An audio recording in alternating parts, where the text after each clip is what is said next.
गुरुर्ब्रह्मा गुरुर्विष्णुः गुरुर्देवो महेश्वरः गुरुः साक्षात् परब्रह्म तस्मै श्री गुरवे नमः। त्वमेव माता च पिता त्वमेव बन्धुश्च सखा त्वमेव विद्या द्रविणं त्वमेव सर्वं मम देवदेव।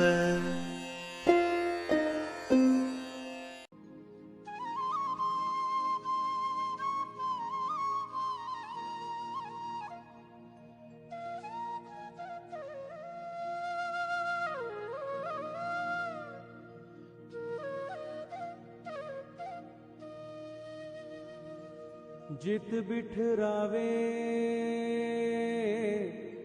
तित ही बैठूं,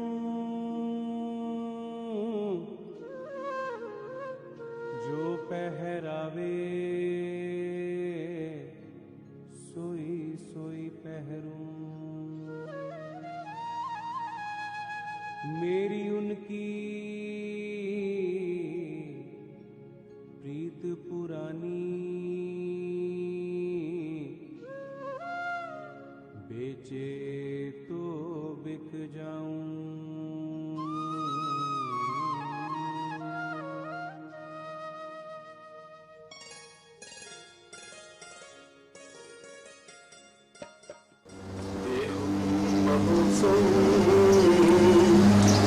परिपूर्ण नित्यं प्राणोत्मतां पूर्णमदेव नित्यम्। आत्मस्वरूपं परमैव रूपं गुरुदेव तुभ्यं प्रणम्य नमामि। आज इस अमृत महोत्सव पर्व पर जन्मदिन तो एक बहाना है, मगर यह कोई गुरु का जन्म दिवस नहीं है, क्योंकि गुरु अपने आप में कोई सत्ता रहता ही नहीं है। गुरु तो अपने आप में बिखर करके पूरे शिष्यों के बीच में समाहित हो जाता है और पूरे शिष्यों का समूह अपने आप में गुरु कहलाता है। गुरु अपने आप में कोई व्यक्ति नहीं बन सकता। इसलिए यदि आप ऐसा समझते हैं कि इस मंच पर बैठा हुआ व्यक्ति गुरु है तो शायद गलत है, और यदि आप ऐसा समझते हैं कि नाम श्रीमाली मेरा गुरु है तब भी गलत है। हकीकत में तो इस श्लोक का तात्पर्य ही यह है कि वह जन्म दिवस केवल गुरु का जन्म दिवस नहीं मनाया जाता। जब गुलाब का पुष्प विकसित होता है, खिलता है, जब उसमें सुगंध पैदा होती है तो गुलाब का पुष्प उस सुगंध को अपने आप में समेटे हुए नहीं रखता, और अगर समेटे हुए है तो गुलाब का पुष्प बन ही नहीं सकता। वो चमेली का पुष्प बन सकता है, केवड़े का पुष्प बन सकता है, मोगरे का पुष्प बन सकता है, गुलाब का पुष्प नहीं बन सकता। और पुष्पों का सबसे अधिपति गुलाब का पुष्प कहा गया है, और गुलाब का पुष्प है इसलिए कि उसने अपनी सुगंध को चारों तरफ बिखेरा है, और चारों तरफ बिखेरी हुई सुगंध के समूह को गुलाब का पुष्प कहते हैं। पंखुड़ियों को गुलाब का पुष्प नहीं कहते हैं। गुलाब का पुष्प अपने आप में कोई गुच्छा नहीं है। और ठीक उसी प्रकार से गुरु तो केवल यह बैठा हुआ व्यक्तित्व नहीं है। आप सबके बीच में जो कुछ बिखर गया है, और मेरा सारा जीवन का क्रम, हमारे जीवन का रोम रोम, मेरे सारे जीवन के क्षण, मेरे चिंतन, मेरे विचार, मेरी धारणाएं, मेरी विचार शक्ति और मेरी चिंतन पद्धति, और ये सारी पद्धति मिलकर के जो मेरे सामने समूह बैठा हुआ है वह अपने आप में गुरु है। और ये गुरु जन्म दिवस आप सबका एक प्रकार से शिष्य जन्म दिवस है, गुरु जन्म दिवस है, ये अमृतत्व पर्व दिवस है, क्योंकि हम पहली बार इस पूरी यात्रा में, और मैं श्लोक के भाव को आपके सामने स्पष्ट कर रहा हूं कि इस श्लोक का मूल तात्पर्य और चिंतन यही बताया है कि गुरु उसको नहीं कहते कि जो अपने आप में कोई सिंहासन पर बैठ जाए। गुरु सिंहासन पर बैठता ही नहीं है। गुरु के बैठने के लिए कोई चांदी का सजा हुआ रथ या पुष्पों से सजी हुई कोई स्थान गुरु को नहीं सकता, वह बैठने की जगह है ही नहीं। और यदि गुरु को वहां बिठाया जाता है तो यह शिष्य का सबसे बड़ा अपमान है, गुरु का सबसे बड़ा अपमान है। यदि आप फूलों से मंच सजा करके गुरु को बिठाते हैं तो ये गुरु का बैठने का स्थान नहीं है। गुरु के लिए सबसे अच्छा बैठने का स्थान शिष्य का हृदय होता है। मैं सोचता हूं कि मेरे लिए वह स्थान बहुत ज्यादा उपयुक्त है। उस स्थान पर मैं अपने आप को बहुत ज्यादा सुखमय अनुभव करता हूँ, उस स्थान को मैं अपने आप में बहुत गौरवान्वित अनुभव करता हूँ। और जिस क्षण भी आप उस स्थान से मुझे हटाने की प्रक्रिया करते हैं, जब भी थोड़ा सा अपने स्थान से, अपने हृदय के स्थान से मुझे थोड़ा सा भी दूर धकेलते हैं तो मैं अत्यंत व्याकुल हो उठता हूँ, बहुत चित्त व्यथित हो उठता है, बहुत अपने आप में बेचैन हो उठता हूँ कि क्या कारण है, ऐसे क्यों क्षण आए। और वे क्षण मेरे लिए सबसे ज्यादा दुखदायी होते हैं। मगर यह जीवन, और विश्वामित्र ने श्लोक में कहा है कि यह जीवन अपने आप में, इस जीवन का कोई अर्थ और कोई मूल्य, कोई चिंतन है ही नहीं। इसलिए नहीं है कि यह जीवन अपने आप में जीवन नहीं है। आप जिसको जीवन कहते हो वह देह है, जीवन नहीं है।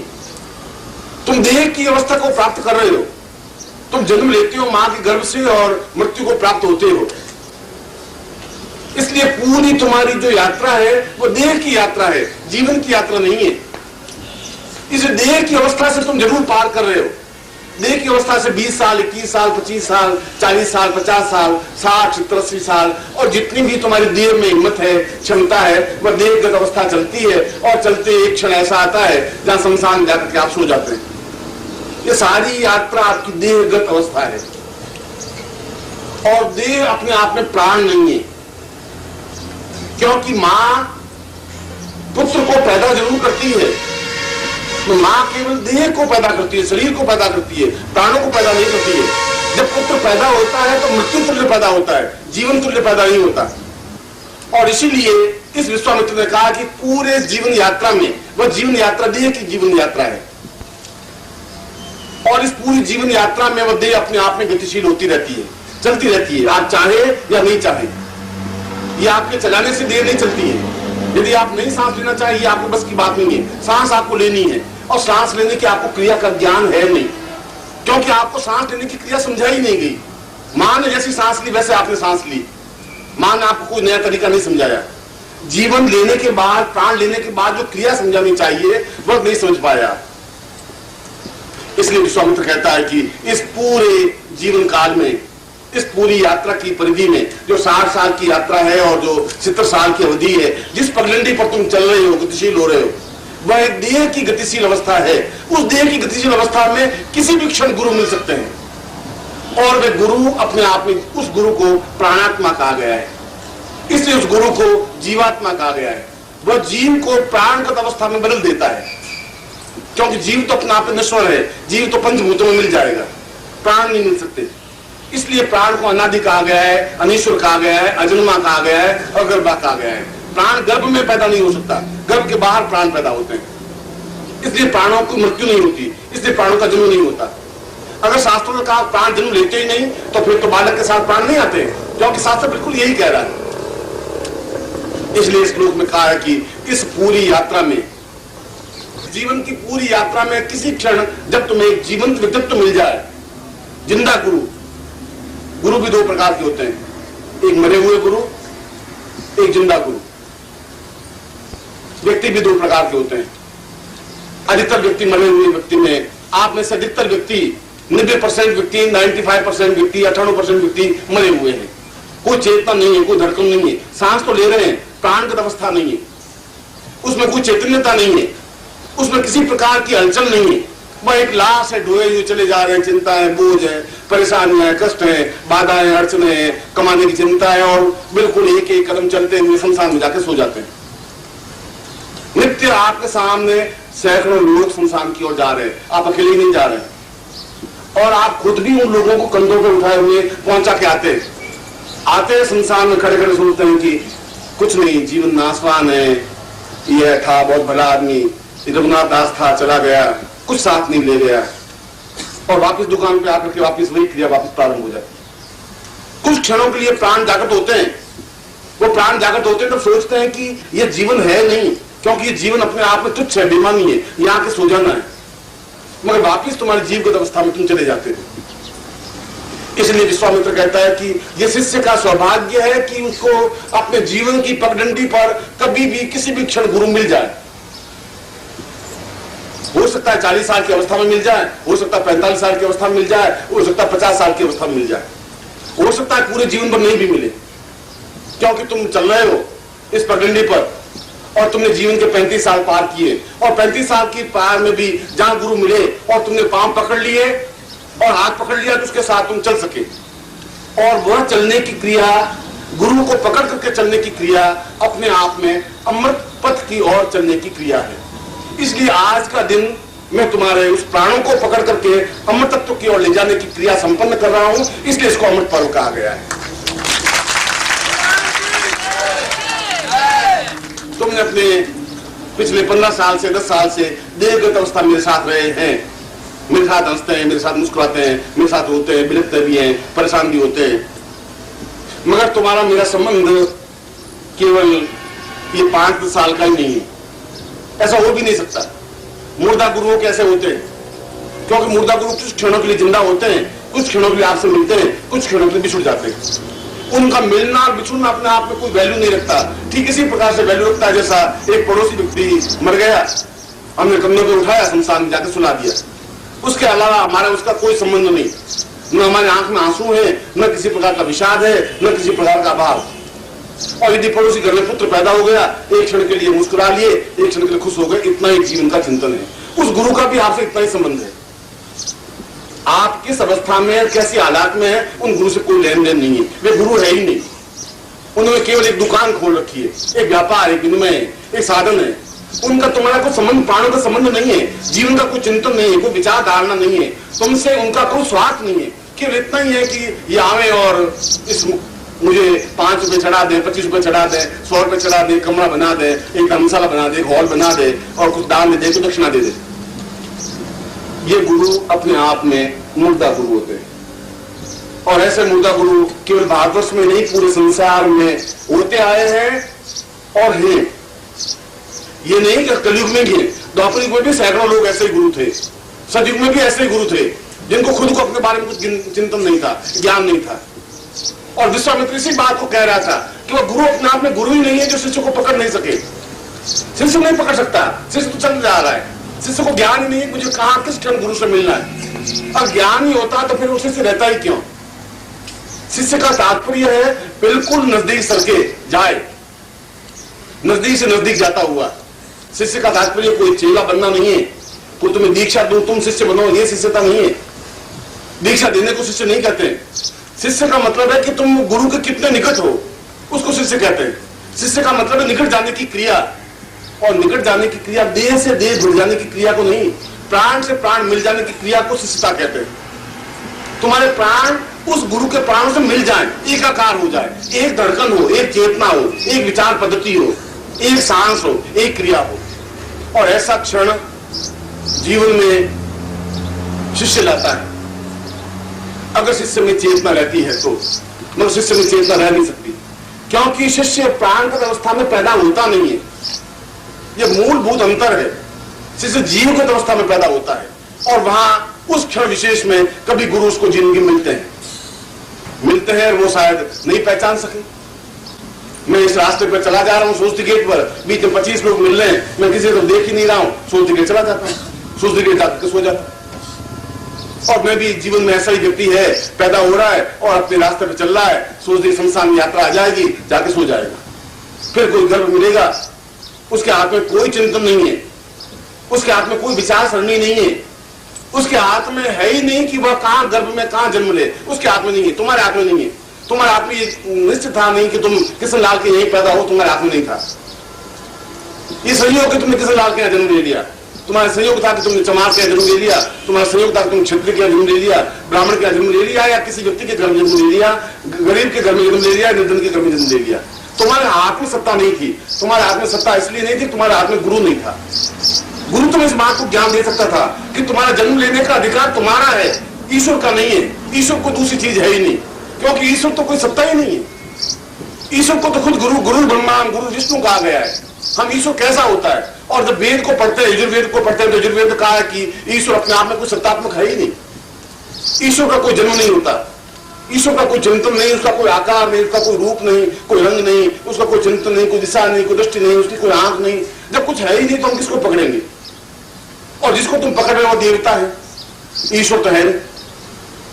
जिनको तुम देवता मानते हो, तो 47 से पहले भारत में 33 करोड़ देवी देवता थे, आज करीब 1 करोड़ 1 अरब देवी देवता हो गए, और देवी देवता बढ़ते जा रहे। वह देवी देवता कोई पहले 33 करोड़ थे, सन 47 के राजकुमारी और मर्दमशुमारी को गवर्नमेंट की पूछे कि 47 से पहले कितने भारतवर्ष में थे, 33 करोड़ देवी देवता थे, और 33 में 40 हुए, 45 हुए, और अभी जनसंख्या जब गणना हुई तब 1 अरब देवी देवता हो गए हैं। देवी देवता तो वृद्धि हो रही है, ईश्वर में वृद्धि नहीं हो सकती, इसलिए तुम ईश्वर को पहचान भी नहीं सकते। इसलिए जो तुमने देवताओं का वर्णन किया है वो अपने आप में देवता का तात्पर्य यह है कि तुम स्वयं देवता हो। दामिता जो यात्रा में जहां मिल जाए और जो प्राप्त कर ले उसको देवता कहते हैं। दामिताम ताम देवता। तुम्हारी यात्रा में, तुम्हारे जीवन की यात्रा में कोई मिल जाए, ऐसा मिल जाए जो तुम्हें कुछ दे सके, बाकी सब तुमसे लेने की क्रिया रखेंगे। पति तुमसे लेने की इच्छा रखेगा, पति तुमसे कुछ प्राप्त करने की इच्छा रखेगा, बेटा तुमसे कुछ लेने की भावना रखेगा, माँ तुमसे कुछ लेने की क्रिया करेगी, बाप तुमसे इच्छा रखेगा, भाई तुमसे कुछ लेने की कामना करेगा। गुरु कुछ कामना नहीं कर सकता, और गुरु कामना करता है तो गुरु है ही नहीं। वो गुरु शिष्य से कुछ ले ही नहीं सकता, क्योंकि शिष्य के पास कुछ है ही नहीं, शिष्य बिल्कुल खाली है। और यदि वो है तो विश्वामित्र कह रहा है कि गुरु की ड्यूटी है, धर्म है कि सबसे पहले उसको मृत्यु सिखा दे। जो कुछ तुम्हारे पास अब तक था वह मृत्यु को प्राप्त हो जाए। तुम्हारा अहम, तुम्हारा झूठ, तुम्हारा छल, तुम्हारा क्रोध, तुम्हारा सत्य, तुम्हारा व्यभिचार, तुम्हारी न्यूनता, घटियापन, तुम्हारा जो कुछ भी है वह सब मृत्यु को प्राप्त हो जाए। क्योंकि मैं तुम्हें पहली बार उंगली पकड़ करके उस रास्ते पर ले जा रहा हूं जिस रास्ते को अमृत का रास्ता कहा गया है। मृत्यु और मां अमृतम गमया। इसलिए आज का दिन तुम्हारा एक नवीन पगडंडे पर चलने की क्रिया का भाग है जिसको अमृत का रास्ता कहा गया है, इसलिए इसको अमृत पर्व कह रहा हूं।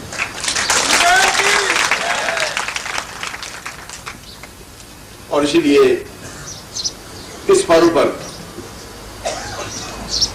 मैं तुम्हें उन दर्शन में उलझाना नहीं चाहता, मैं उसमें द्वैत और अद्वैत की अवस्था में भी नहीं ले जाना चाहता। वह एक उच्च कोटि के संतों की, योगियों की परिभाषाएं हैं। उस परिभाषा में उलझने से हमारा जीवन चल नहीं सकता। हमारे जीवन का आधे से ज्यादा अंश पार हो चुका है, जीवन का बहुत थोड़ा सा अंश बाकी रह गया है। और इस अवस्था में आकर के गुरु मिले एक मोड़ पर। आज 19 तारीख 19 अप्रैल गुरु मिले। अभी तक तो हमने ये समझा था कि शरीर है उसको हमने गुरु कहा है, अभी तक तो ये समझा था कि उस गुरु को हम पकड़े और गुरु के पास मिले। मगर आज पहली बार एहसास कर रहे हैं कि इस मोड़ पर गुरु के साथ चलने की क्रिया है। और इसीलिए इस अमृत महोत्सव पर्व का तात्पर्य मेरा जन्मदिवस मनाने का पर्व नहीं है। मुझे इस बात का शौक या इस बात का कोई विशेषता है भी नहीं कि मेरा जन्मदिन अपने आप में कोई बहुत महत्व रखता हो, ऐसा कोई अर्थ नहीं है, कोई चिंतन नहीं है। मेरा जीवन अपने आप में बहुत महत्वपूर्ण है, मेरे प्राण महत्वपूर्ण है, मेरी जिंदगी की धड़कन बहुत महत्वपूर्ण है, मेरे शिष्य महत्वपूर्ण है, और मैं शिष्यों के हृदय में बैठा हुआ हूं यह महत्वपूर्ण है, मेरा जन्मदिन महत्वपूर्ण नहीं है। और ये महत्वपूर्ण इसलिए है कि ये मुझमें ताकत, ये मुझमें क्षमता, ये मेरी चेतनता है, क्योंकि मैं जिंदा गुरु हूं, मर्त गुरु नहीं हूं। मुझे प्राण है, मुझे चेतना है। मैं इस बात को समझता हूं कि मैं तुम्हारे प्राणों में जा सकता हूं, मैं तुम्हारे प्राणों में बैठ सकता हूं, और बैठने की क्रिया का मुझमें ज्ञान है। तुम मुझे बुला नहीं सकते, तुम अपने प्राणों के अपने हृदय से मुझे हटा नहीं सकते, तुम्हें वो ताकत क्षमता है भी नहीं।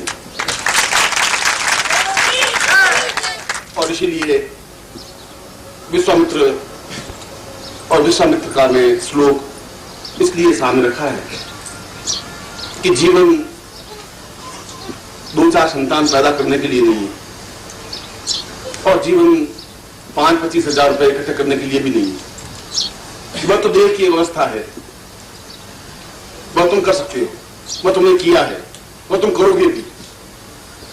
वह जीवन का कोई बहुत बड़ा आनंदमय पर्व नहीं है, वह सुखमय पर्व तो हो सकता है। उससे हो सकता है कि तुम 4 अच्छे कपड़े पहन लो, उससे हो सकता है 2-4 अच्छे गहने पहन लो, उससे हो सकता है तुम्हारी पत्नी तुमसे थोड़ी खुश हो जाए, मगर उस सुख के अंदर तुम्हारे आनंद की अनुभूतियां नहीं हो सकती।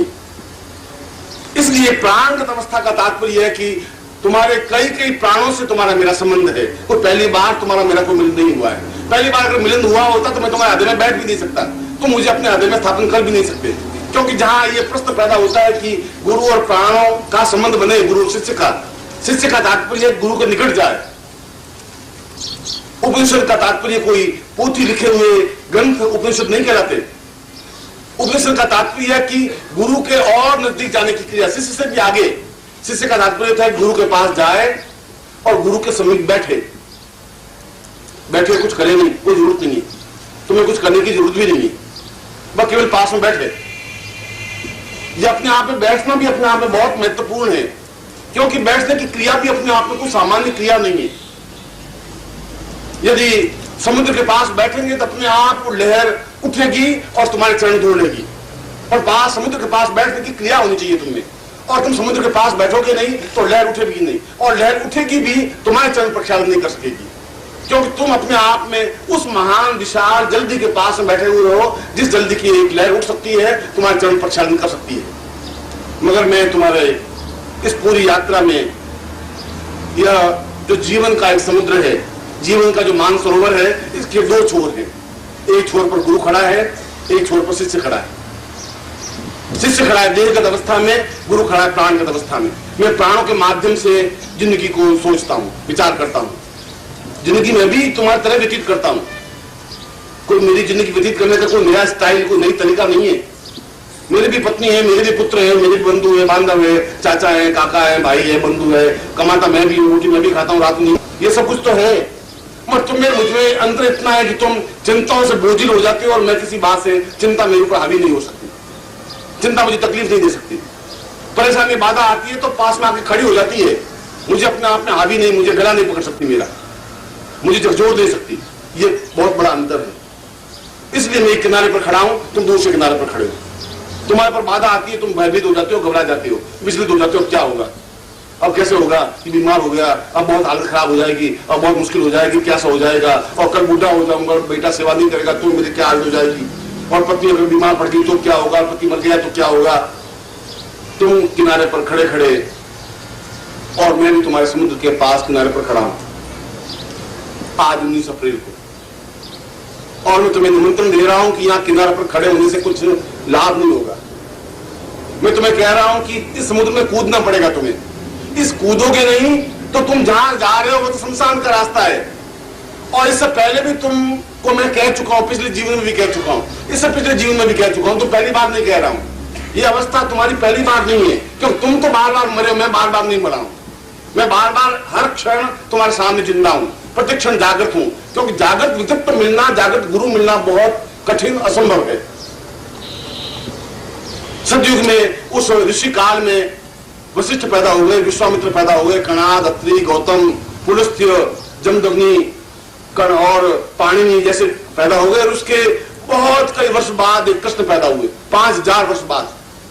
बीच में कोई व्यक्तित्व पैदा हुआ ही नहीं, कोई जागृत व्यक्तित्व हुआ ही नहीं, कोई जरूर नहीं है। पीढ़ियां तो बीत गई, जागृत व्यक्तित्व पैदा हो कोई जरूर नहीं है।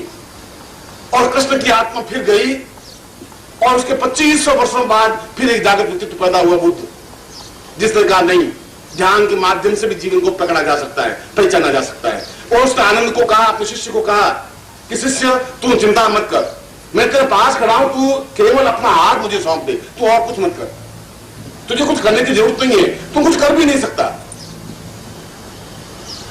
और मैं भी तुम्हें वही बात, क्योंकि तुम्हारी कई पीढ़ियां, तुम्हारे कई जीवन मेरे सामने से गुजरे हुए, मेरी आंखों के सामने से हैं।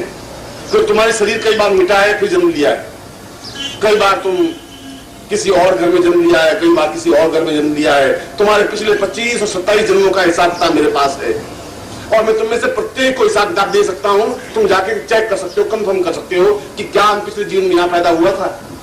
तुम्हारा फोटो लगा होगा, कोई अभी तुम 45 साल के हो, 45 साल पहले तुम मरे के वापस जन्म लिया, और जन्म लेने को तुम्हारे 45 साल बीते।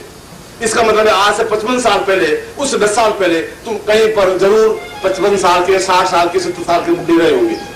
वो बुढ़ा मरा, फिर तुमने कोई गर्भ चुना, और उस गर्भ चुनने में तुम्हारा कोई ताकत नहीं, कोई क्षमता नहीं, क्योंकि तुम प्राणवान थे ही नहीं। जो गर्भ मिल गया तुमने जन्म ले लिया। मगर मैं तुम्हें कह रहा हूं, तुम्हारा पिछला जीवन तुम जाके चेक कर सकते हो, देख सकते हो। तुम्हारा वहां जरूर तुम्हारा कोई फोटो टंगा हुआ होगा। तुम्हारे बेटे आज भी 80-50 साल के होंगे, उन फोटो पर माला लटकाई हुई होगी। हमारे पिताजी थे, बहुत अच्छे थे, मर गए, हार्ट अटैक हुआ, खत्म हो गए। उन्होंने कुछ किया नहीं जिंदगी में, और उससे पिछले जीवन में तुम कुछ नहीं कर पाए, 25 जन्मों में से तुम कुछ कर नहीं पाए, और आज फिर हम उसी मानसरोवर के उस किनारे पर आके खड़े। तुम भी खड़े हो, मैं भी खड़ा हूं, फिर मैं वही आवाज दे रहा हूं। मैं आवाज दे रहा हूं कि यहां किनारे पर अगर खड़े रहोगे वे और तुम कुछ बटोरोगे भी, तो बटोरने पर तो कुछ सीपियां मिलेगी, कुछ घोंगे मिलेंगे, कुछ शंख मिलेंगे, बालू के कण मिलेंगे। इसमें तुम्हें कुछ मिलने का नहीं है।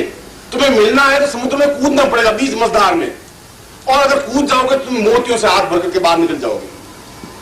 और तुम्हारे इस कूदने में तुम्हें अकेले धक्का नहीं दे रहा हूं, मैं खुद तुम्हारे बीच डुबकी लगाने के लिए तैयार बैठा हूं।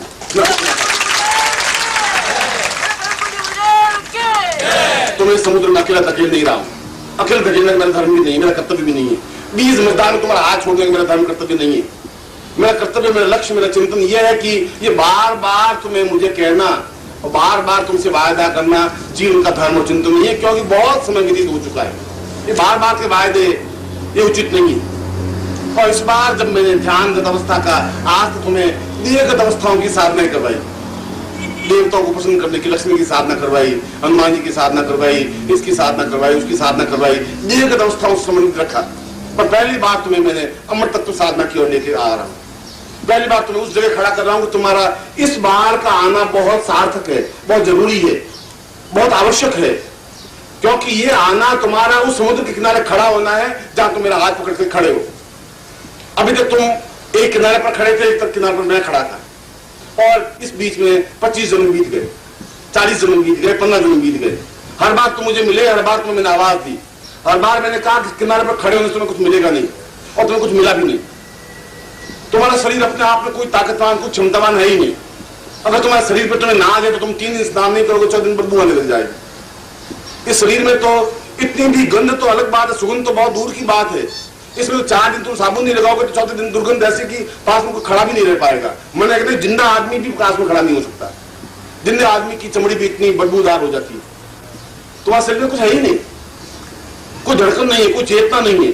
इसलिए मैं कह रहा हूं तुम अपने शरीर के उस मुर्दा शरीर को कंधों पे लाद करके चलते जा रहे हो और चले जा रहे हो, और मैं फिर बीच में आकर खड़ा हूं।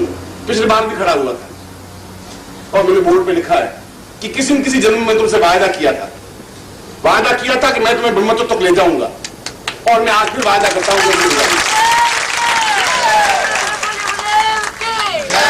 क्योंकि मैं तुम्हारे वायदे से हटूंगा नहीं। तो मैं जानता हूं तुम हाथ छुड़ाने में ताकतवान रखते हो, मैं जानता हूं तुम हाथ पे वापस छुड़ा सकते हो, मैं जानता हूं कि तुम 3 दिन के बाद फिर जाते ही तुम बिल्कुल मुझे बदल दोगे। मैं फिर तुम्हें समझाऊंगा, फिर चेतना आएगी, फिर एक क्षण याद आएगा कि गुरु ने कहा था कि इससे कोई फायदा तो कुछ है नहीं, जो जीवन की कोई अवस्था नहीं है, कोई जीवन की कोई चिंतन नहीं है, मगर उसके बाद तुम फिर वापस उसी में प्रवृत्त हो जाओ। और ऐसा कई बार हो चुका है, ये पहली बार नहीं है। तुम्हारे मेरे बीच में लुका छिपी का खेल कई बार हो चुके हैं। इसलिए इससे पहले भी 10 बार मैंने अमृत महोत्सव पर्व नहीं मनाया। पहली बार तो कभी तुम्हें इस प्रकार से आवाज नहीं दी, कभी किसी प्रकार कुमकुम पत्रिका नहीं भेजी, किसी प्रकार से तुम्हें मैंने मेघों की तरह बोला नहीं, मैंने किसी प्रकार की कूक नहीं भरी, किसी प्रकार की चेतना नहीं दी, धड़कन नहीं दी, तुम्हारे प्राणों में एक धड़कन, एक दस्तक नहीं दी। पहली बार दी, पहली बार इसलिए दी कि समय बहुत कम बच गया है तुम्हारे जीवन का भी, और मैं तो अपने जीवन के क्षणों को जानता ही। मेरे सामने तो प्रत्येक काल का प्रत्येक क्षण मेरे लिए सार्थक है, स्पष्ट है। मुझे मालूम है कि आज से 2 साल बाद क्या होगा, 2 दिन बाद क्या होगा, 2 क्षण बाद क्या होगा, और मुझे यह भी मालूम है तुम्हारे जीवन का क्या होने वाला है। मगर आवश्यक यह है कि 2 ही तरीके हैं इस किनारे पर खड़े होकर के। मैं तुम्हें बार बार हिम्मत जोश दे रहा हूं, तुम्हें कूदना है, क्योंकि मैं कूद चुका हूं। बीज मिट्टी में मिलता है, और मिट्टी में मिलता है तो वृक्ष बनता है, छायादार पेड़। ये इतना बड़ा जो नीम का पेड़ है, आज से 3 साल पहले बिल्कुल एक छोटी सी टहनी थी, और 3.5 साल पहले एक छोटा सा बीज था, वो जमीन के अंदर मिला हुआ था। उस बीज का कोई अस्तित्व नहीं था, वह बीज तो दिखाई भी नहीं दे रहा था, बाजरे के दाने से भी बड़ा नहीं था, गेहूं के दाने से बड़ा नहीं था बीज, मगर मैंने मिट्टी में मिलाया उसको। मुझे मालूम था कि बीज को मिट्टी में मुझे मिलाना जरूरी है, और बीज को मिट्टी में मिलाया, और आज 4 साल बाद नीम का पेड़ इतना बना कि उसके नीचे 100 आदमी आराम विश्राम कर सकते हैं। मैं खुद भी एक बीज था, मैं मिट्टी में मिला, मैं मिट्टी में मिला, और मिट्टी में अपने आप को बिल्कुल समाप्त कर दिया, क्रियात्मक कर दिया। मेरा खुद अस्तित्व रखा नहीं, मैं संन्यास जीवन लिया तो मुझे मेरी पत्नी थी, मेरे पुत्र थे, मेरे बंधु थे, मेरे माँ थे, मेरे बाप थे, भाई थे, संबंधी थे, रिश्तेदार थे, मेरे भी सब कुछ थे। मेरे भी जीवन में सुख था, मेरा भी यौवन था, मेरे भी जीवन में सुख की कामनाएं थी, पत्नी की इच्छाएं थी, मेरा भी सब कुछ था। मगर मैं एक बात निश्चय किया कि इस बीज को या तो मैं मिट्टी में मिलाऊं और या फिर इनके बीच में बिखेर दूं, और उनके बीच में बिखेर कर मैं तुम्हारे तरह एक मामूली व्यक्ति बनकर रह जाता। मैं मिट्टी में मिला तो आज मैं पेड़ बन सका हूं और मैं तुम्हारे जैसे हजारों शिष्यों को अपने नीचे छाया तले विश्राम दे सकता हूं। इसे क्षमता कर, और मैं तुम्हें भी कह रहा हूं, तुम्हें मिट्टी में मिलना पड़ेगा। अपने आप को बचा करके रखने से तुम छायादार पेड़ नहीं बन सकते, झाड़ी बन सकते हो, उस झाड़ी के नीचे कोई विश्राम नहीं दे सकता। बहुत छोटे आग के नीम छोटे पेड़ बन सकते हो, तुम्हारे आग के पेड़ के नीचे तुम्हारा पूरा परिवार भी नहीं बैठ सकता। तो इतनी छोटी सी टहनी है जिसके नीचे तुम्हारा बेटा भी आराम से सांस नहीं ले पा रहा है, तो इतनी पतली छाया भी पत्नी भी आराम से विश्राम नहीं ले पा रही है, उसको भरोसा नहीं है कि ये छाया मुझे पूरी मिलेगी कि नहीं मिलेगी। हजारों लाखों लोगों को छाया देना तो बहुत बड़ी बात है। ऐसी छाया इस पेड़ से कोई मतलब भी नहीं है, ऐसे जीवन से कोई अर्थ भी नहीं है। जहां तुम अपनी पत्नी को छाया नहीं दे सको, अपने बेटों को छाया नहीं दे सको, और वो जो छाया अनुभव कर रहे हैं वह केवल एक कल्पना है, वह केवल एक चिंतन है। बर्नार्ड शॉ, आपने तुमने नाम सुना होगा, बहुत बड़ा कवि, उसने कहा कि अपने सेक्रेटरी को कहा कि मैंने जिंदगी बहुत काम किया, नोबेल प्राइज मुझे मिला, मैंने बहुत कुछ देख लिया है, मगर एक चीज देखने भूल गया हूं। सेक्रेटरी ने कहा कि क्या? आपने इतने बड़े नाटक लिखे, उपन्यास लिखे, इतने ग्रंथ लिखे, आपका बहुत बड़ा सम्मान हुआ, प्रसिद्धि हुई, अरबों रुपए आपके पास में है, और धन दौलत ऐश्वर्य पत्नी पुत्र सब कुछ आपके पास में, क्या देखना? क्या पूरे संसार की यात्रा कर चुके हैं। उसने कहा कि मैं अपनी डेथ देखना चाहता हूं, मैं मरना चाहता हूं। दिमाग खराब है, मरना चाहता हूं? उन्होंने कहा बिल्कुल, तुम अखबार में छाप दो बड़ी साइड डाइट, मैं 5 मिनट लेकर चला जाना चाहता हूं और कमरे से बाहर निकलूंगा नहीं, और तुम कहना कि मैं तालाब में डूब गया। सेक्रेटरी कहा मगर ये होगा कैसे? कल मैं जेल चली जाऊंगी, आज मैं लिख दूंगी 5 दिन बाद आप पैदा हो जाओगे, मुझे जेल हो जाएगी। उसने कहा तुम सेक्रेटरी या तो मुक्त कर दो या तुम इसको अखबार में छपा दो। मैं देखना चाहता हूं कि मेरी मृत्यु कैसे होती है, क्या अर्थ होता है, चिंतन क्या होता है। और दूसरे अखबारों में बड़े बड़े अक्षरों में बर्नार्ड शॉ के हेडिंग लाइन में छप गए कि Bernard Shaw is died when swimming. वो तालाब में तैरने के लिए गए और डूब गए, उनकी लाश का कुछ पता नहीं, इज डाइड। लोगों को टेलीग्राम आने शुरू हुए, पत्र आने शुरू हुए, पत्नी रोई, आंखों में से आंसू पटके, घंटे 2 घंटे उदास रही, बेटा भी रोया। आखिर 5 घंटे बाद वो कमरे में बैठा बैठा देख रहा, बर्नार्ड शॉ अभी 100 साल 50 साल पहले की बात, कोई पुरानी घटना तो है नहीं, 1000 साल पहले घटना बता नहीं रहा। बेटे ने मां को कहा कि तुम कब तक भूखी रहेगी, 1-2 रोटी तो खा ले। उसने कहा कि तुम्हारे पिता चले गए, मैं अनाथ हो गई, कितना बड़ा नाम था। उनका वो तो सही है मगर रोटी तो खानी पड़ेगी। तो कहा रोटी ले आ, रोटी। बेटे ने कहा कि मां ने कहा तुम भी खा ले बेटे। उन्होंने कहा पिताजी चले गए, पिताजी चले गए, मरने के पीछे तो कोई मर नहीं सकते, चले गए तो चले गए, वो गए तो जाना ही था, आज या 2 साल बाद जाते, मगर फिर भी तुम चिंता होती, बहुत दम छोड़ के गए, खाने पीने का बहुत साधन नहीं बेटा, अपना जीवन बहुत आराम से कटता है। बर्नार्ड सोच रहा था कि मेरे बारे में चिंतन नहीं है, चिंतन ये है कि रोटी आनी चाहिए खा ले, चिंतन ये है कि बहुत धन छोड़ के गए, चिंता नहीं है। और मैं तुम्हें भी कहता हूं कि एक बार मर करके देख लो, बहुत आनंद आएगा, तुम्हें मालूम पड़ जाएगा कि तुम जिसको तुम छाया समझ रहे हो, जो तुम्हारी पत्नी समझ रहे हो, तुम पुत्र समझ रहे हो, वो 4 घंटे बाद रोटी खाने लग जाएगी, 4 घंटे आंसू जरूर बहाएगी, 4 घंटे सिसकेगी जरूर, मगर 2 महीने बाद वापिस वही नाच मस्त हो जाएगी। तुम देखा तुम्हारे पिताजी की मृत्यु हुई, तुमने देखा है, तुम्हारे चाचा जी की मृत्यु हुई, तुम्हारे भाइयों की मृत्यु हुई, संबंधियों की मृत्यु हुई, तुमने उनकी पत्नियों को पतियों को देखा है। पत्नी मृत्यु हो जाती है, साल भर बाद वापिस शादी कर लेते हैं, वापिस संतान होने के वापिस जीवन चलने लग जाता है। बेकार तुम ये समझ लो तुम्हारी छाया बहुत सुखद बहुत धुनी है, शायद इससे ज्यादा मृत प्रश्न कुछ नहीं हो सकती, इससे ज्यादा न्यून थिंकिंग कुछ नहीं हो सकती। और बर्नार्ड शॉ ने कहा कि मैंने जीवन का पहला सत्य ये पाया, और बर्नार्ड शॉ के पूरे साहित्य का वो अंतिम ग्रंथ इतना अधिक मूल्यवान है। बर्नार्ड शॉ ने कहा आज तक जो कुछ लिखा हुआ सब नदी में बहा दीजिए, टेम्स में बहा दीजिए, यूजलेस है, इसलिए कि मैंने ये लिखा है कि मेरे बिना गुरु के मुझे जीवन में कोई रास्ता बताने वाला ही नहीं था। I am so surprise. मुझे किसी ने बताया नहीं कि मैं मरने का अर्थ क्या होता है, और मुझे किसी ने बताया नहीं कि मैं किस प्रकार से जिंदा रह सकता हूं। और अब तो समय इतना कम बच गया है कि मैं चाहूं भी तो जिंदा नहीं रह सकता। और मैं भी तुम्हारे इस समुद्र के किनारे खड़े हुए तुम्हें बार बार झकझोर के कह रहा हूं तुम्हें कूदना है। तुम अगर कूदोगे नहीं तो तुम्हें इन कंकर पत्थरों के अलावा तुम्हारे हाथ में कुछ नहीं आ सकता। तुम्हारे पास छोटे कागज के टुकड़े जरूर मिल सकते हैं, वो तुम्हारे कुछ नहीं, तुम्हारे काम नहीं आ सकते। जो व्यक्ति कमाता है वो उसका लाभ उठा ही नहीं सकता, ये संसार का नियम है। तुमने जो कुछ कमाया है उसका लाभ तुम नहीं उठा सकते। इसलिए नहीं उठा सकते कि तुमने 25,000 रुपए कमाए तो सही, किनारे जाकर बैठ नहीं पाए, बैठ सकते ही नहीं। तुम गंगोत्री चले जाना चाहते हो, मगर ये पीछे दुकान कौन चलाएगा? ये दुकान में बैठे जाता हूं, उसमें ये बात भी सही, दुकान पे नहीं बैठे, दुकान सब बिजनेस एक बार ग्राहक टूटा, इस तरह ग्राहक टूट जाए। अब गंगोत्री नहीं खड्डे नहीं, अपन को यहाँ बैठना जरूरी है। और अगर नौकरी करते हो तो अफसर को कहते हो कि मुझे गंगोत्री जाना है, तो अफसर दो बात देखेगा कि ये कहां से आया है। उनका यू आर मैड और राइट, गंगोत्री जाने की चीज है, दिमाग खराब तुम्हारा, पेन कट जाएगी तुम्हारी, नहीं गंगोत्री नहीं जा सकती।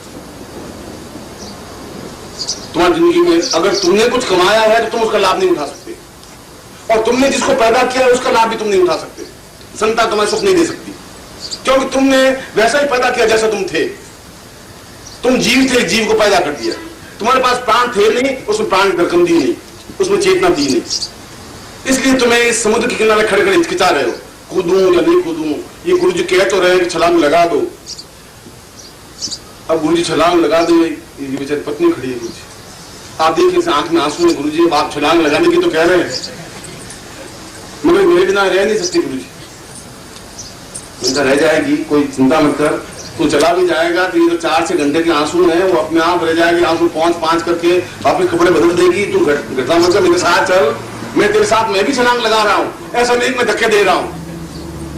गुरु जी बस एक लड़की की शादी करनी, लड़की की शादी हो जाए तो मैं छलांग लगा दूंगी। आप भरोसा रखो गुरु जी, मेरे ऊपर भरोसा तो रखो। और मैं तुम्हारे भरोसा रखते रखते 25 जन्म बीत गए तुम्हारे मेरे बीच, अब भरोसा नहीं रख सकता।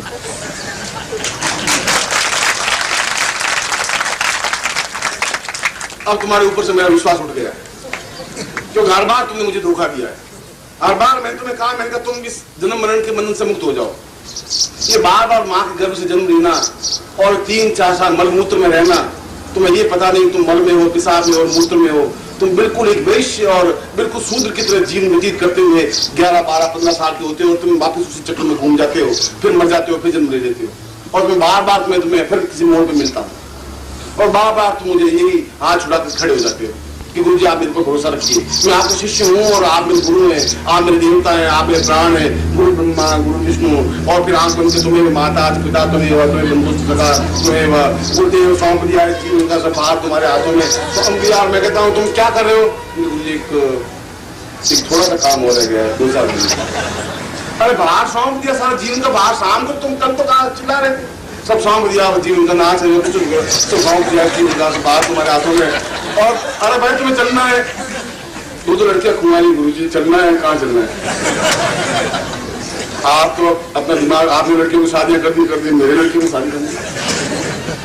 वो तो शाम को वो तो सब कह दिया, सौंप दिया तो सौंप दिया, अभी तो सौंपा थोड़ी जाता है। ये भूमान जी गा रहे थे सौंप दिया, हमने भी गा दिया सौंप दिया, ऐसा सौंपा नहीं जाता। गुरु जी अरे तुम कर क्या रहे हो? तुमने पिछली बार भी मुझे ऐसा ही समझाया था, मैं तुम्हारी बातों में आ गया था, तुम कर क्या रहे हो? गुरु जी वो तो सब सही है, मगर आप खुद ही सोच लो, मैं क्या कर सकता हूँ। मगर आप भरोसा रखो, 2-4 साल की बात है, 5 साल बाद में तुम्हारा ऐसा नहीं। इसलिए मुझे अमृत महोत्सव पर रखना पड़ा। इसलिए आज तक मैं तुम्हें ये कहता रहा तुम अपना हाथ मुझे दे दो। इसलिए आज पहली बार तुम्हें कह रहा हूँ कि नहीं, तुम्हें हाथ मुझे देना ही नहीं है, मैं तुम्हारा हाथ पकड़ूंगा। अब मैं तुम केवल नाचो, तुम केवल गाओ, तुम मुस्कुराओ, तुम्हारी सारी चिंताएं, सारा बोझ मैं अपने आप आज से लेने के लिए तैयार हूं। मैं दे रहा हूं। और ये 3 दिन तुम्हारे पूरे 3 जन्मों के बराबर है, तुम्हारे 300 जन्मों के बराबर है। 3 दिन केवल 3 दिन नहीं है।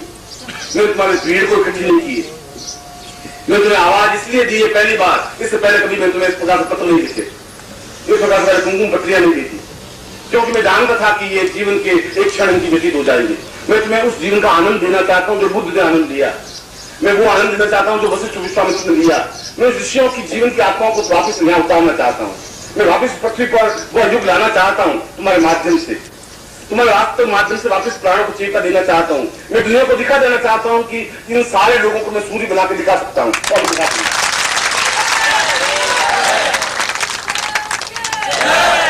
क्योंकि मैं मूर्ता गुरु नहीं, मैं संसार में जाने वाला गुरु भी नहीं, मैं इस प्रकार से हतोत्साहित निराश होने वाला गुरु नहीं। ऐसा गुरु मुझे बनना भी नहीं, ऐसे मुझे चरण प्रखान करने भी नहीं है। और अगर तुम इस प्रकार से अगर मुझे चरण छूने की इच्छा रखते हो तो ऐसा मुझे तुम्हारे गुरु बनने की जरूरत है भी नहीं।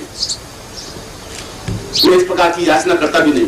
न तुमसे मुझे कुछ लेना है, न तुमसे कुछ याचना है, न मुझे कुछ आकांक्षा ही नहीं। तो तुम मुझे कुछ दे नहीं सकते, तुम्हारे पास कुछ है नहीं। तुम्हारे पास केवल शरीर है, उस शरीर की मुझे जरूरत है नहीं।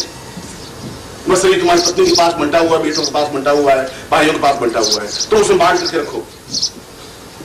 वो तुम्हारे देह से संबंध रखते हैं। तुम्हारा देह है तब तक तुम्हारी पत्नी है, और जो तुम्हारी देह खत्म हुई तो वो लिख देगी दिवंगत पत्नी, बस मेरे पति दिवंगत। अरे तुम्हारा उनका संबंध था, तुम्हारे पति कहाँ है? पति थे। वो है और थे में इतना अंतर आ जाता है। इसलिए अंतर आ जाता है कि उनका तेरा संबंध केवल देह का है, इसलिए है और थे बन गए। एक क्षण में है, एक क्षण में थे बन गए। और मैं तुम्हें कह रहा हूं कि तुम अगर मेरे आज से 25 जन्म पहले भी थे तो आज भी तुम हो। आज से 25 साल बाद और अगर माल चल दिया तो फिर अगले जन्म में वापस हाथ पकड़ूंगा और कोई रास्ता नहीं है। मगर मैं ऐसा क्षण लाना चाहता नहीं, ऐसी स्थिति लाना नहीं चाहता।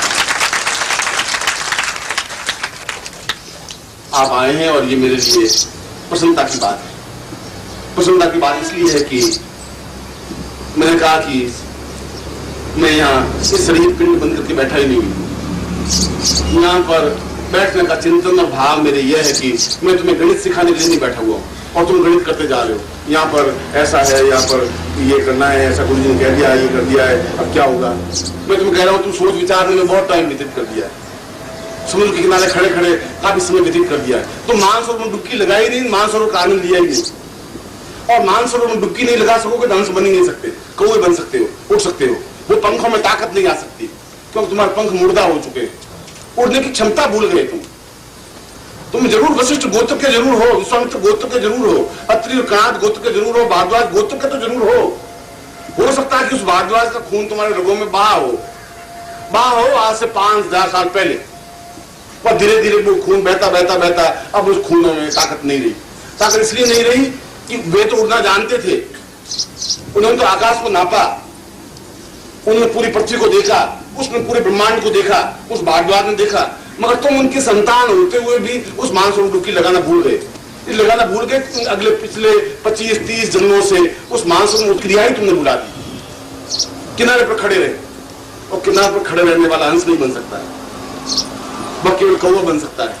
वह थोड़ा सा उड़ा फिर बैठ गया, थोड़ा सा उड़ा समाप्त हो गया, उसको हंस नहीं बना सकते। और मैं तुम्हें हंस बनाने के लिए यहाँ खड़ा हूं क्योंकि तुम हंस हो, तुम अपनी जाति भूल गए हो। मैं तुम्हें याद दे रहा हूं तुम भारद्वाज गोत्र के हो, मैं तुम्हें याद दे रहा हूं तुम वशिष्ठ गोत्र के हो, मैं तुम्हें याद दे रहा हूं तुम अत्रि गोत्र के हो। तुम्हारा खून वही का वही खून है, मगर तुम भुला चुके हो, अपने पूर्वजों को भुला चुके हो। मैं उसी स्टेज को वापस लाना चाहता हूँ। मैं तुम्हें अपने सत्य से परिचित कराना चाहता हूँ। मैं तुम्हें याद दिलाना चाहता हूँ तुम हंस हो और तुम्हें मानसरोवर मेरे साथ डुबकी लगानी है। और मैं तुम्हें उस मानसरोवर डुबकी लगा करके उस आनंद को देना चाहता हूँ, उस मस्ती को देना चाहता हूँ, उस जीवन की चिंतन को देना चाहता हूँ जो जीवन का अपने आप में आनंद है। वह जीवन मृत्यु की ओर नहीं जा सकता। इस जीवन में मृत्यु तुम्हारे पास आ नहीं सकती। अगर मैं गुरु हूं और तुम्हारे पास मृत्यु आ जाए तो मुझे धिक्कार है, तुम्हारे जीवन की कोई कमी नहीं है। और इसीलिए तुमने न मुझे पहचानने की कोशिश की, न तुमने कभी पहचाना, न मैंने कभी परिचय दिया, न मुझे परिचय देने की जरूरत है। न तुम मुझे पहचान सकते हो, तुम्हारे आंख में वो ताकत और क्षमता है ही नहीं। तुम्हें मुझे एक सामान्य मानव, सामान्य मनुष्य समझ करके बैठ गए। तुम्हें समझ लिया कि धोती कुर्ता पहना हुआ व्यक्ति है जो मेरे तरह हंसता है, मेरे तरह मुस्कुराता है, मेरे तरह रोता है, मेरे तरह पत्नी है, मेरे तरह बच्चे हैं, मेरे तरह बालक हैं, वो अपनी लड़कियों से शादी करता है, बैठता है, धन कमाता है, बैठा हुआ है। तुमने वैसा ही समझा। और भीष्म और कर्ण और युधिष्ठिर और धृतराष्ट्र और दुर्योधन और अर्जुन भी वैसा ही समझ रहा था कृष्ण को। वो भी यही कह रहे, कृष्ण भी वही कह रहे थे। अर्जुन ने पूछा कि मैं उदास होता हूं, आप उदास क्यों हो रहे हैं? अगर तुम कह रहे हो तुम विराट रूप मुझे दिखाया है, गीता में तुमने कहा कि मैं स्वयं हूं, तुम कुछ नहीं हो, भीष्म कुछ नहीं है, भीष्म को तो मैंने मारा है, इस दुर्योधन को मैं मार रहा हूं, इस द्रोणाचार्य को मैं मार रहा हूं, तुम तो निमित्त बन रहे हो। तुम अर्जुन तुम कुछ कर नहीं सकते, तुम्हें ताकत नहीं है, तुम तो केवल निमित्त बन जा। जब ऐसा है फिर तुम उदास क्यों हो रहे हो, फिर तुम परेशान क्यों हो? उसने कहा मैं इसलिए उदास हूं कि मैं तुम्हारे बीच में रहना चाहता हूं। अगर मैं बिल्कुल अलग हो गया तुम मुझे बात सुनोगी नहीं। मैं तुम्हारे रथ पर बैठा हूं इसलिए तुम मेरी बात सुन रहे हो, इसलिए मैं तुम्हारे साथ मुस्कुरा रहा हूं, मैं तुम्हारे साथ रो भी रहा हूं, मैं तुम्हारे साथ उदास भी हो रहा हूं, मैं तुम्हारे साथ हंस भी रहा हूं। एक ही रथ पर बैठा हुआ है तब तुम मेरी बात को समझ पाओगे, और इसीलिए मैं तुम्हारे रथ पर बैठा हुआ हूं। मैं तुम्हारे जीवन का साथ इसलिए बैठा हुआ हूं इसलिए कि तुम मेरी बात सुन सको। अगर मैं दूसरे रथ पर खड़ा हो जाऊंगा, हिमालय के किनारे पर खड़ा हो जाऊं, तो मेरी बात सुन नहीं पाओगे, तुम्हारे कानों में वो ताकत नहीं है, इसलिए तुम मुझे पहचान नहीं पाए। क्योंकि अर्जुन भी नहीं समझ रहा, अर्जुन ने उसको केवल साथ ही समझा, घोड़े चलाने वाला। उसको गालियां दी गई, उसको अपमानित किया गया, शायद जितनी गालियां, जितना अपमान, जितना प्रताड़न कृष्ण को मिला उतना संसार किसी व्यक्ति को मिला ही नहीं। और इतना मिलने के बाद भी वो अपने आप में मुस्कुराता रहा। शायद कृष्ण का जीवन अपने आप में अत्यंत चैतन्य है। हजारों हजारों गोपियों से उसने प्रेम किया, उसके बाद भी वो योगीश्वर बना रहा। कृष्ण मंदे जगत गुरु, उसको जगत का गुरु कहा गया, इसलिए कि वो अपने आप में व्यक्तित्व था, जीवित जागृत व्यक्तित्व था। महाभारत युद्ध हुआ तो उसने कहा अर्जुन तू जीतेगा क्योंकि मैं तेरे साथ में हूं, मैं तेरे साथ में, तू हार नहीं सकता। और मैं भी कह रहा हूं कि तुम्हारे जीवन की इस महाभारत युद्ध में तुम हार नहीं सकते, मैं तुम्हारे साथ हूं। और ये अमृत महोत्सव पर्व 3 दिन बिताने की नहीं है, इन 3 दिनों को जीवन जीने की जरूरत है। तुम जीवन जीना भूल गए हो, मैं तुम्हें जीवन की याद दिला रहा हूं, मैं तुम्हें याद दिला रहा हूं। तुम्हें प्रत्येक क्षण मुस्कुराना है, तुम इस बात की चिंता नहीं करनी क्या होगा, क्या होगा वो मेरे हाथ में है, क्या हो गया वो तुमने कर दिया, वो तुम करके आए हो। बच्चे पैदा करने थे वो कर दिए, बड़े हुए, छोटे हुए, अच्छे हुए, बुढ़े हुए, कपूत हुए, सपूत हुए, पत्नी जैसी मिली, वो सब तुम कर चुके हो। आगे क्या होगा वो जिम्मेवारी मेरी है। वर्तमान में तुम्हें क्या करना है मैं तुम्हें इतना कह रहा हूं, तुम्हें कुछ नहीं करना है। तुम्हें प्रतिक्षण मेरे पास रहना है, हर धड़कन, हर चेतना के साथ, हर क्षण मुस्कुराते हुए, हंसते हुए, खिलखिलाते हुए और आनंद में मग्न होते हुए। ये 3 दिन तुम्हारे मग्न होने के हैं, क्योंकि मग्न होने की क्रिया ही प्राणों में समा जाने की क्रिया है। प्राणों में समा जाने के लिए एक तरफ खड़े होने से प्राणों में नहीं समाया जा सकता। जहां तुम्हें प्रसन्न होना पड़ेगा वहां तुम्हें खिलना पड़ेगा। जब गुलाब खिलता है अपने आप सुगंध फैल जाती है। अगर गुलाब यहाँ से 25 गज दूर खिला हुआ है, सुगंध यहाँ तक अपने आप फैल जाएगी। उसके लिए गुलाब पास लाने की जरूरत नहीं है। और अगर तुम्हें मुझे मेरे प्राणों में समा जाने की जरूरत है, अगर तुम मेरे प्राणों में समा जाना चाहते हो, तो तुम्हें कुछ करने की जरूरत नहीं है। माला मंत्र जाप करने से कुछ काम नहीं हो पाएगा, वो मैं अपने आप कर लूंगा, क्योंकि मैं तुम्हारा हाथ पकड़ा है, मैं समझता हूँ मुझे क्या करना है।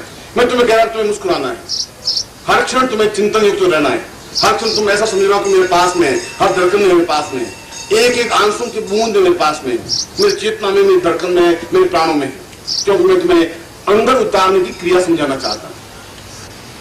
अभी तो तुम देह अवस्था को समझे हो। अब मैं पहली बार जो ध्यान प्रक्रियाएं हैं, जो मैं अगला सत्र लूंगा 2 घंटे बाद या 1.5 घंटे बाद, तब मैं तुम्हें समझाऊंगा कि तुम किस प्रकार से प्राणों में उतर सकते हो। और जहां प्राणों में उतर सकते हो वहां तुम अपने आप को तुम देख सकोगे, तुम देख सकोगे अपने जीवन को, और तुम देख सकोगे अपने पिछले जीवन को भी, उससे पिछले जीवन को भी। तुम देख सकोगे पिछले जीवन में तुम्हारे साथ कहां था और पिछले जीवन में तुम्हारे साथ कहां था, तुम खुद देख सकते हो। तो मैं तुम्हें वहां ले जाना चाहता हूँ, तुम्हें प्रत्यक्ष अनुभूतियां करवाना चाहता हूँ, मैं तुम्हें दिखा देना चाहता हूँ, तुम देख सकते हो। तुम्हारी आंखों में, इसी आंखों में वो ताकत है, तुम्हारे प्राणों में वो ताकत है। तुम चेतना युक्त हो क्योंकि तुम मेरे शिष्य हो, इसलिए तुम देख सकते हो।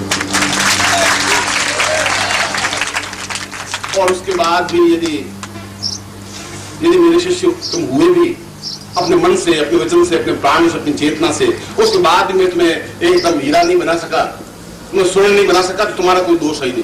तुम्हारी आवश्यकता यह है कि तुम अगर लोहा हो भी तो बिल्कुल पारस के पास पहुंच सको। पारस तक पहुंचने तक की यात्रा तुम्हें पार करनी है। पारस अपनी जगह है, समुद्र के किनारे तक पहुंचने की तुम्हें यात्रा करनी है।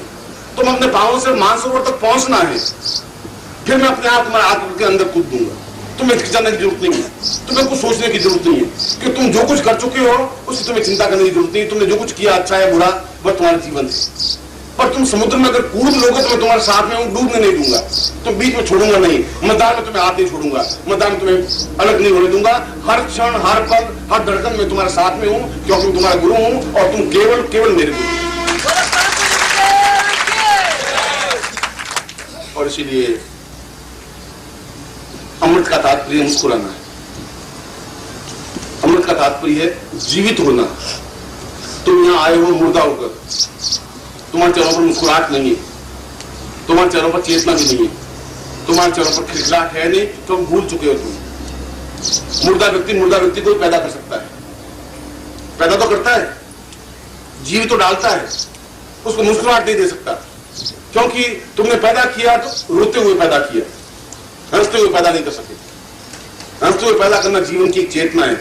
इसलिए गुरु वापिस जन्म देता है, इसलिए उसको द्विज कहा जाता है। जन्म नाम जायते शूद्र संस्कारात द्विज उच्चते। गुरु वापस दूसरी बार जन्म देता है, मैं तुम्हें वापस दूसरी बार जन्म दे रहा हूं, क्योंकि रोते हुए तुम पैदा हुए हो, मैं तुम्हें मुस्कुराने की कला सिखा रहा हूं, हंसने की कला सिखा रहा हूं, खिलखिलाने की कला सिखा रहा हूं, हर क्षण मगन होने की कला सिखा रहा हूं। जब यहाँ गायन हो तुम नृत्य कर सको, झूम सको, मस्ती में थिरक सको, तुम्हें भूलने की देखने की जरूरत नहीं है, तुम्हें कोई भूर्भस्व तस्वीर करने की जरूरत नहीं है, वो मैं अपना आप कर लूंगा। तुम्हारे जितने भी मंत्र जाप करना है वो मैं करूंगा, तुम्हारा जो कुछ चेतना है वह सब कुछ मैं कर लूंगा, तुम्हारी साधना है वह साधना में तुम्हारे करूंगा, तुम्हारी चिंता है, तुम्हारा दुख, तुम्हारी परेशानी है, तुम्हारी बाधा में अपने आप ऊपर झेलूंगा। तुम्हें मुक्त होना है, तुम्हें निश्चिंत होना है, तुम्हें 3 दिन मेरे साथ रहना है, मेरे प्राणों के साथ रहना है, हर क्षण हर चिंतन हर धड़कन को मेरे साथ समा जाना है। और मैं सोचता हूं कि ये 3 दिन तुम्हारी जिंदगी के अत्यंत उत्सवमय दिन होंगे, अमृतमय दिन होंगे, और अवश्य ही मैं जिस वायदे को तुम्हारे साथ रखा है उस वायदे तक 3 दिन पहुंचाऊंगा। मैं आपको ऐसा याद किया।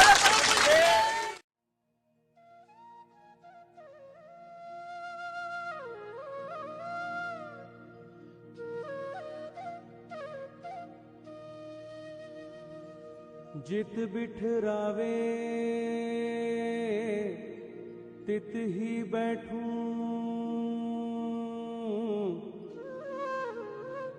जो पहरावे सोई सोई पहरूं। मेरी उनकी प्रीत पुरानी, बेचे तो बिक जाऊं।